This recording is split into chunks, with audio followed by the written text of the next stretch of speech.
Wealth Without Wall Street Tribe, I'm so grateful to be able to bring back to you a fan favorite here. This is our book series on Nelson Nash's book, Becoming Your Own Banker. And this is part 2, where we uncover on page 14, Nelson Nash is talking about imagination. And what we've learned over the years, since this came out 4 years ago, that a lot of people have a hard time with imagination. They have a hard time being creative. And what we did is we created a course to help you dream again. It's called the Passport Challenge, and it's free.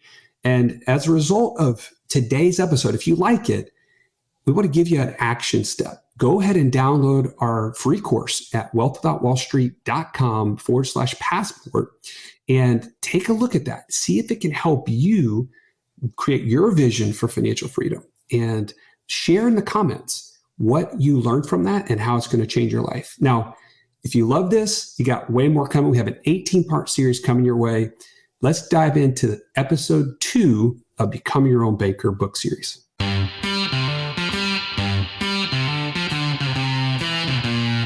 Welcome to the Wealth Without Wall Street podcast, your guide to understanding how to get out of the Wall Street rat race and start your own mailbox money lifestyle. Now, don't let these handsome Southern draws fool you. These financial minds are teaching our country to enhance savings, increase cash flow, and create passive income, all without the help of Wall Street. Are you ready to break through? Now here are your hosts, Russ Morgan and Joey Murray.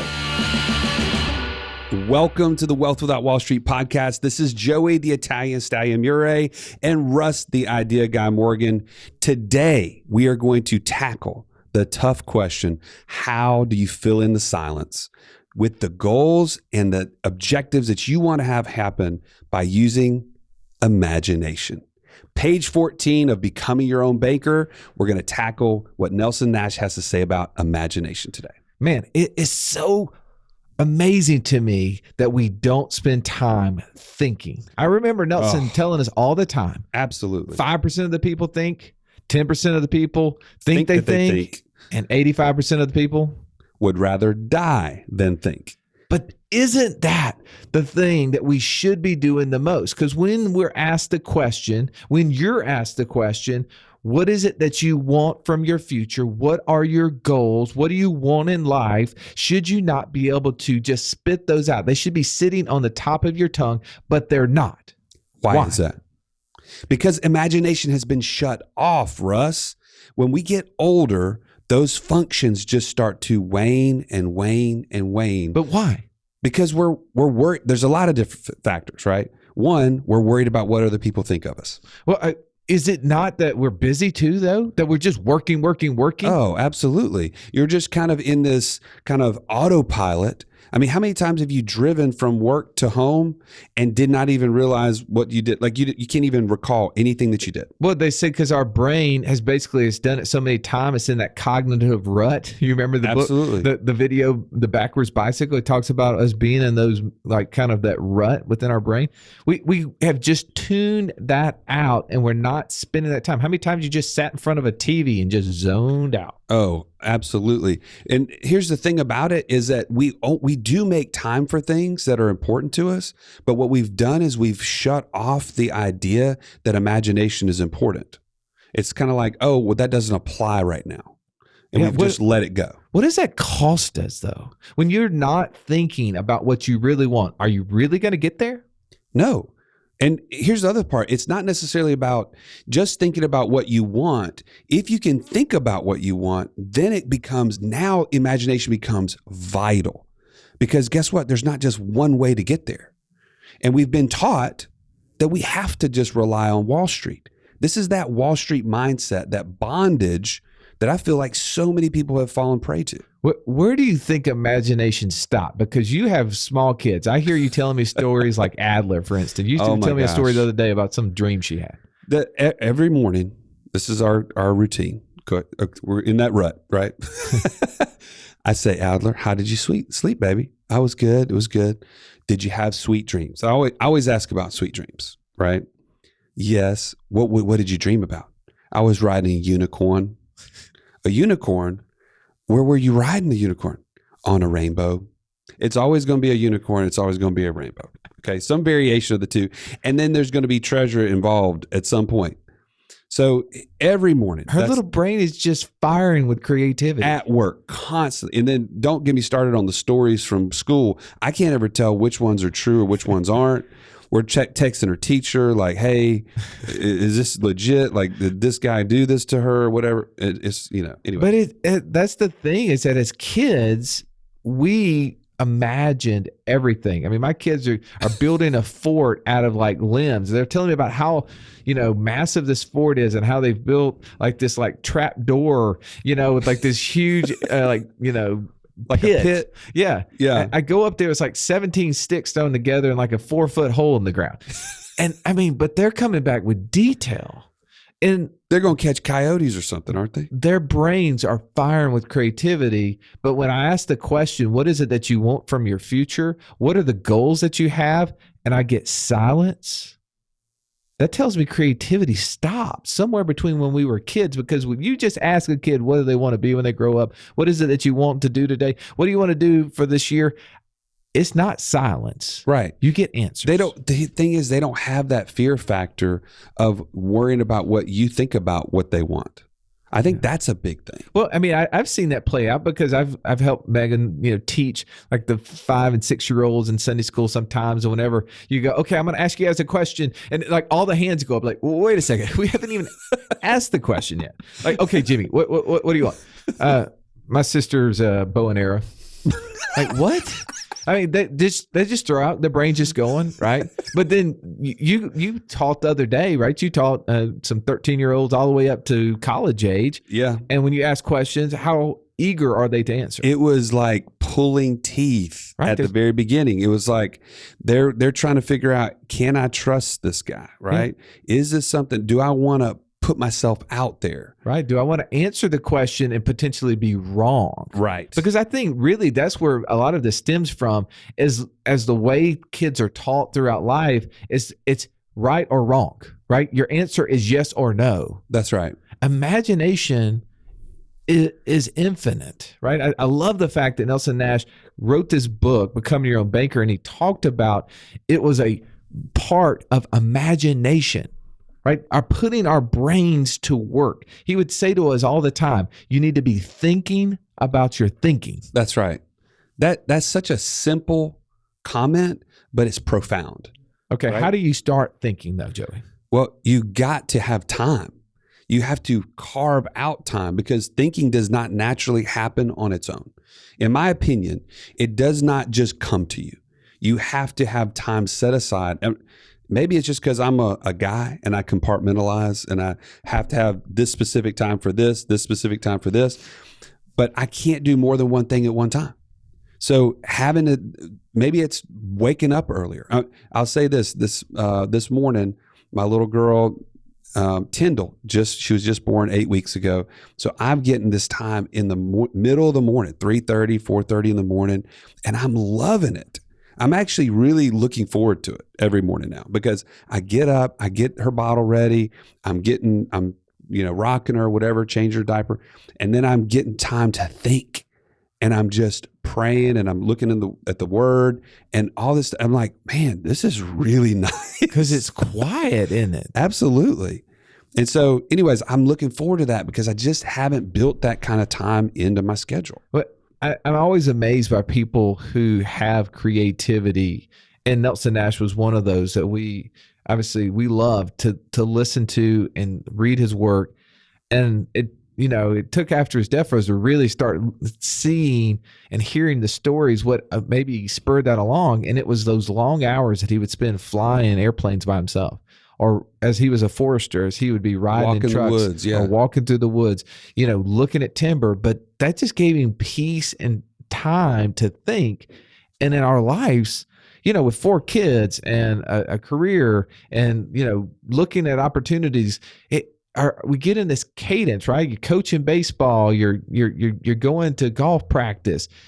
There's just this every single day, and our brain turns off from some of the things that we really want. Like, I love the fact that we get to spend time with our kids, we get to do these things.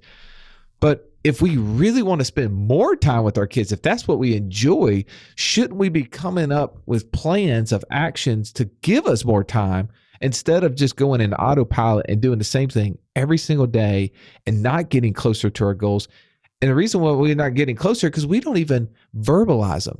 When I talk to people, I was talking to somebody the other day and they were telling me about their vision board. Right. That they have right there in their house. This is a 27-year-old guy. He and his wife, they have a small baby, and he's talking to me about the vision board in his house. He's already created rental properties of producing $5,000 a month. And when I told him, hey, by the way, $5,000 a month, that's the equivalent of you having $1.5 million into a mutual fund account, a stock account, based upon our interview with Wade Fowle. Right. Dude, he was like, what? Are you serious? And I was like, it's amazing. But why had he gotten to that point? He had a vision board. He already knew the direction. Quick kind of tangent here. So my mom, Megan and I's birthday's in March, you know this. And my mom had called me and said, hey, I want to get you guys something for your birthdays. What can I get you? And I was like, Mom, look, I appreciate that. We'd love to spend time with you. We really don't need anything. Just please no. She goes, no.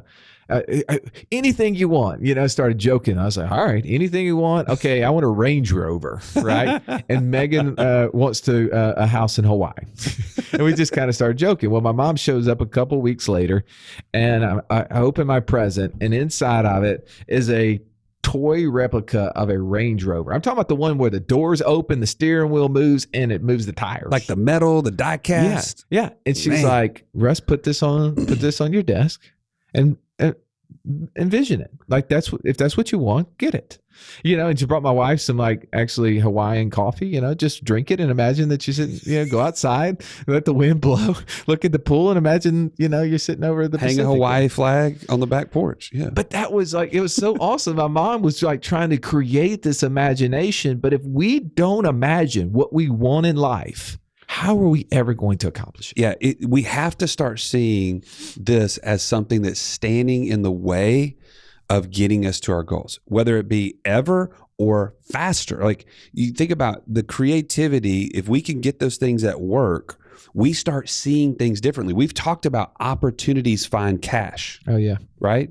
Well, so I think one of the biggest things we can say right now, okay, if you had access to cash, what would you do with it? If it was your job to put money to work, if you're the bank, think about it. If you're at a bank meeting, you're at a board meeting, and the bank president says, "Hey, by the way, Russ, I got $35 million we need to get at work.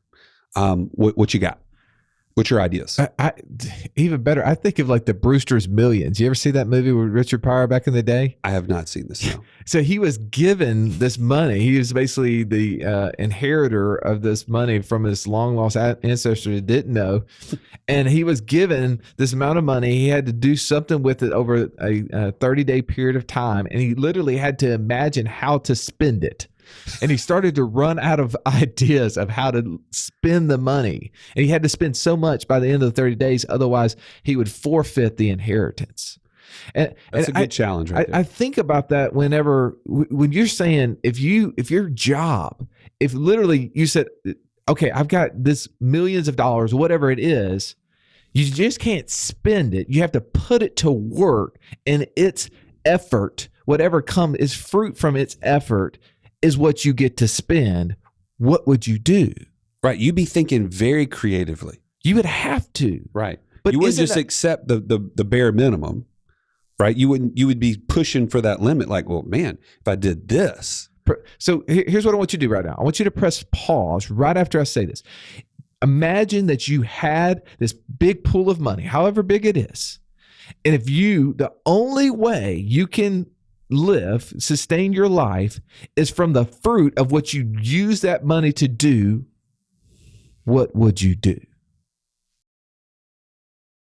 I like that question. That's going to challenge you to think critically. It's going to make you ask good questions, right? I think about the time that you started teaching me this back in 2010. And I said, okay, I get it. I'm starting to learn. And I could see just so much, right? It was like looking through a tunnel. And then I walked through that tunnel, and then all of a sudden on the other side of it, it started to open up because I was educating myself. I was learning. I was going to Nelson's events. I was going to think tanks and all these things with you. And you know what? Through that, I started really thinking about how can I get access to this money I've got in my 401k? Yeah, because you built up a six-figure number and that you thought you could access, by the way. And I was frustrated. And I said, wait a minute, I'm learning how to have more control, more access, more use of my money. And now I've got this money locked up. Well, that 401k, I was able to creatively think, okay, I'm going to start taking a loan from the 401k to fund my policy to then get it to work. And that created a whole new pot of money that I would have never had. Well, it was so fun to watch you do that because of watching your brain come up with an idea that I'd never heard of. And be honest, I've had two other people since then. So in the last 9, almost 10 years, there's been 3 people that've come up with that idea, and you're one of them. Those are the 2 are really, really smart people. So, I know I kick you sometimes, but like I'm putting you at a level with them, because if a couple of the other dummies came up with it, then I would realize maybe that was not a coincidence. That's so good. Well, and again, I don't mean to like beat my own chest on this, but what it really has done is it's been, okay, how can I get more of this money in a position to where I can do more with it? And so like even just the other day when we were talking through how we came up with a plan to create income equals premium. Well, page 48 of Nelson's book. Well, it required us too. Like when we read, right? Reading is a way to create ideas. Right. Watching TV is a bad idea. Yeah. It literally is to zone our brains out. But when we read, we learn. It makes us think about ideas. And when we were reading Nelson Nash's book, something that we've gone through many, many times, and we get to the section where he says that our income should equal our premiums in our life insurance policy. Let's say that one more time. Our incomes should equal our premiums. Yeah, expanding the system to accommodate all income is what he titled the chapter. And we've wondered, like, how practically do we do that? I've had more people ask me that question over the last 10 years and never had an answer for them. No. Until last year. You and I just sat around and said, okay, we're going to figure this out. We're going to draw out a plan, and we're going to figure out how to actually make this work. Right. So, by the way, we're going to put the case study in the show notes. You can download it on YouTube. You can just search for it. But point is, it really took time to think through it and to challenge our thinking. I'd come to you and say, okay, what do you think about this? Is this right? Am I missing something here? And it really allowed us to expand our thinking. If you've listened to our show for any length of time, you've heard us talk about infinite banking and how we were able to use that concept to create over $50,000 a month in passive income. But it's just not that easy to figure out, how does this all connect into my own personal system? Stallion, that's why we created the passive income operating system, bro. It shows you how to turn active income into passive income. It makes all the steps come together. If you would like to get access to it as a podcast listener, we've never given this away in public before. Go to what'swhatwallstreet.com/PIOS. There was nothing worse than walking into class when you're in school and the teacher saying, pop quiz day. Why? Because you were unprepared. Are you unprepared, though, for financial freedom? Don't be. Find out how close you are by taking our 30-second quiz at wealthwithoutwallstreet.com/quiz. It's one of those things, though, if we don't, like, I mean, here, I'm just being open and honest, right? Like I help you so much on this podcast. My job is, and I love it, is getting on the phone with you and getting on webinars with you and talking about your financial situation. Unfortunately, because I spend so much time doing it for you, I don't spend any time doing it for me. Ooh. So this weekend, the cobbler's shoes. Yeah, this weekend I had some time, and I'm like, look, I got to get my stuff in order. I got to like figure out where everything is going and how it's working. And I probably spent 3 or 4 hours. And the same thing, I started thinking back to your example of how you're paying loans back, how you're taking a loan every single month to put it into your account, how you've created this plan and system. And it's like, okay, all right, well, I've got the same sort of thing. my income is continuing to expand, thankfully, right? And, right. and we've had some windfalls. We've sold some real estate this year. We've sold a business this year. I need to make sure that I am using my system correctly.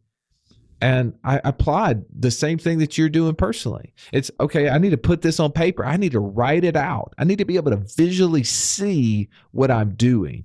And I think that's too often a reason why we're not imagining what's happening, because we don't even see what's going on. We don't write it out. I know you guys always make fun of me for making my calendar out on Excel, but the purpose to that is literally to think about what my week's going to be. Sure, I know it's in Outlook, but when I put it in Excel and I have to like create time slots around, to prepare for things or to follow up on things, it makes my brain think about those meetings.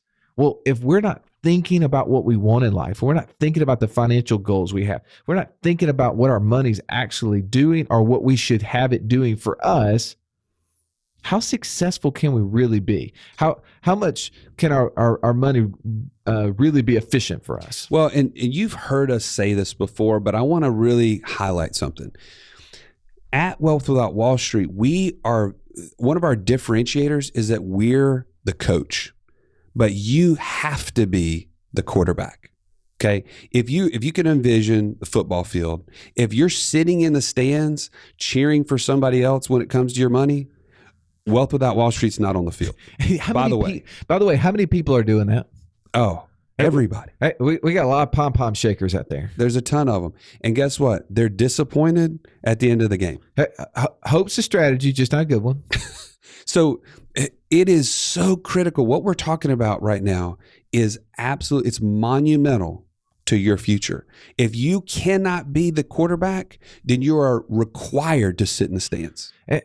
And by the way, you and I are fairly decent coaches. We've done this for a while. I think we've been very successful as coaches, but we're only as successful as our players, as the people who are actually playing the game, right? I mean, that's right. At the end of the day, we're rooting you on. We're giving you game plans. We're helping you with some of that imagination. But really, we're only successful as you are successful in what you're doing. And we love it when we hear stories about how somebody has taken this and lent the money and turned it over and said, hey, by the way, did you know that when I was able to take over my student loan debt, then that income stream I used to go buy a rental property with it? Oh, yeah. Let's not poo-poo the whole idea here on this call or on this show that people aren't being creative, because we have tons of stories about you coming to us and we're constantly amazed at what you're thinking about. But the vast majority of people that we talk to initially, it's like they are glazed over. They have just left this part of their brain out, and they're asking us for ideas. They're like, well, how can I do this? Like, what would I buy? What would I invest in? What would I create passive income with? It's almost like, can you give me the idea? Like, your idea probably is better than my idea, which the answer to that is really no. That's Wall Street speaking. It's not going to necessarily be better than your idea. My idea is my idea. What I want to do is probably different than what you want to do. It's very unlikely we're very similar in that. Well, and even as we talk about like the hierarchy of wealth in previous episodes, if you're a business owner, you know better than anybody else the investment returns in that business. Period. End of story. So you should be confident in those things and then more creative about how to make that thing expand, how to make that business become passive, as we talked about with Justin Harris. There's so many opportunities under your nose if you will just turn on this imagination factor. All right, so let's break this down. Let's wrap this up, because today's podcast is about you imagining what you would do with money if you had the only job, the only way you could like eat today or tomorrow or in the future is if you had to put it to work and its return to you is what you got to spend. So that's going to make you imagine the things that you would want to do. That's one of the steps. The second step is like, what do you really want? I mean, it makes me think of The Notebook, right? What do you want? right? That's really That sounded just like him, by the way. very Russ. close, right? I mean, I kind of get that Ryan Gosling, look-alike a lot. So it's important to know what we want. It's important to know what we might do with it. It's okay not to have all the answers. It's okay not to know how to do those things. Those are the things that us as coaches can work with you on. But what you want and what would you want to do with it? Those are things that you should be coming up with the answers to. And I want you to have your vision board. I want you to have your Range Rover replica sitting on your desk or whatever it is, these little bitty things. And they could be silly, right? I mean, could I go buy a Range Rover? Yes, I could. I mean, but that's not, I'm not going to spend the money for that. But have these things that you do want. Like, hey, I would like to spend a month with my family outside of Birmingham, Alabama, right? That's a want that I have, and we're making that happen. That's right. So another thing, I want to bring up a quick story. One of my clients, Brian Tripp. Brian, you've heard him on the show actually before. He actually about 90 days ago made it a goal. He said, I want to read 20 pages a day. And in 90 days, he has done that. I don't know if it's been every single day, but he has put it on there, his to-do. He wanted to think about more things. He wanted to plan more things and learn. And in those 90 days, he has dramatically changed the projection of his life because he's now become an authority in so many different things. He's reading more books than I've ever seen somebody read. Nelson probably would have read way more than him. But point is, he made it a goal. He set aside the time, which that's really the next thing that I think if you want to take away some practical example from this is make the time to think about your thinking. You don't have to have a newborn like I do to get up in the middle of the night and to be thinking about your thinking. But set aside that time. Make it a priority because that is the difference between getting to your goal or not. It's going to be that much more important. And this is the opposite of what we're taught. We're taught not to think. We're taught to listen. Wait, who are we taught by, Russ? Maybe they're listening. I don't know if we should say it. Keep it quiet. The government. Why would the government care about our thinking? Because it would prevent us and them from doing the things they want to do and us doing them instead. Well, control and authority come from thinking. Right. Historic, you look over history, anybody that's in power, they want to limit education and they want to limit thinking. Authority and thinking are always at battle. They're always in conflict. Absolutely. So here's the thing. Go spend some time and think, and can't wait to hear some of the imaginative things you come up with in our next conversation. As always, we appreciate you listening to the podcast. Have a wonderful day. This has been the Wealth Without Wall Street podcast. Don't forget to subscribe to the show to break free of the Wall Street mindset and begin building wealth on your own terms in places you understand so that your wealth will never run dry. See you next episode.